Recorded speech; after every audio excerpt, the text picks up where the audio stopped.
जो क्वेश्चन दिया है कि 15, 20, 25 और 135 के बीच कितने पद हैं, ये हमें बताने हैं। बीच, इसका मतलब कहना ये चाह रहा है कि 15 और 135 के बीच कितने पद हैं, मतलब यहाँ जो कितने पद आएंगे वो कितने हैं, ये हमें बताना है। देखो ये एक तरीके से क्या है, ये है समांतर श्रेणी, ठीक है। तो समांतर श्रेणी क्या होती है उसका मतलब मैं बता दूं कि इन दोनों का अंतर कितना है 5, इन दोनों का अंतर कितना है 5, मतलब ये लास्ट तक अंतर कितना होगा 5 होगा। तो ये क्या होती है, समांतर श्रेणी होती है, मतलब जिसका एक जैसा अंतर हो, ठीक है।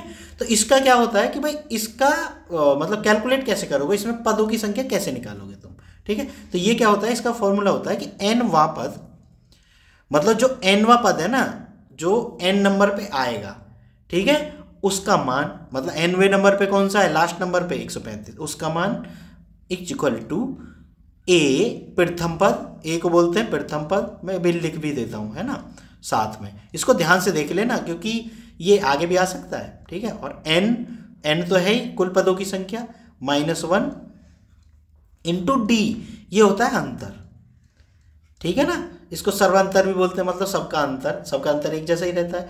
n क्या है, पदों की संख्या, ये तो पता ही होगा, पदों की संख्या को हम n मानते हैं।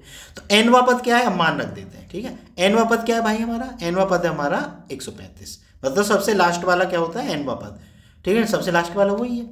बराबर a कितना है हमारा 15 प्लस n-1, n का तो मान हमारे पास है ही नहीं, वही हमें ज्ञात करना है।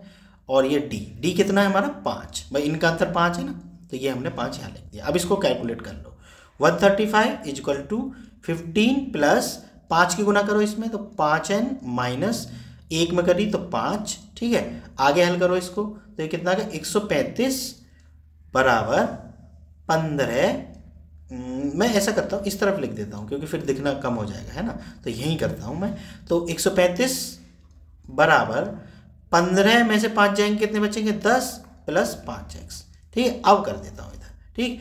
देखो x का मान कितना आ जाएगा फिर, मतलब 5x का मान, यानी 5x बराबर 10 इधर किस में प्लस में, इधर जाके किस में हो जाएगा माइनस में, 130y माइनस 10, ठीक है। तो x बराबर कितना आ गया, 135 में से 10 घटा दो तो बराबर कितना आ जाएगा 125। तो भाई यहाँ x बराबर आ जाएगा हमारा 125/5, 5 का भाग दो इसमें, 5 दूनी 10 और 5 पंजे 25, यानी x तो आया 25, सॉरी x नहीं था n था, चलो इसको n ही मान लो, है ना, हमने x कर दिया। देखो n भी x की तरह बन रहा है, इस वजह से x ही मान लिया, मतलब ये n है ना, इसको याद रखना ये n है, ठीक। n बराबर आया हमारा 25, मतलब पदों की कुल संख्या कितनी है 25, लेकिन ये आंसर नहीं है। क्यों, क्योंकि उसने कहा कि 15 और 135 के बीच बताना है, तो ये दोनों तो हट ही जाएंगे ना, बाकी जो बीच में है वो है बीच में, तो इन दोनों को हटा दो भाई, तो 25 में से 2 घटा दो, बराबर कितना आ जाएगा 23। तो यही 23 हमारा आंसर होगा, 23 कहीं है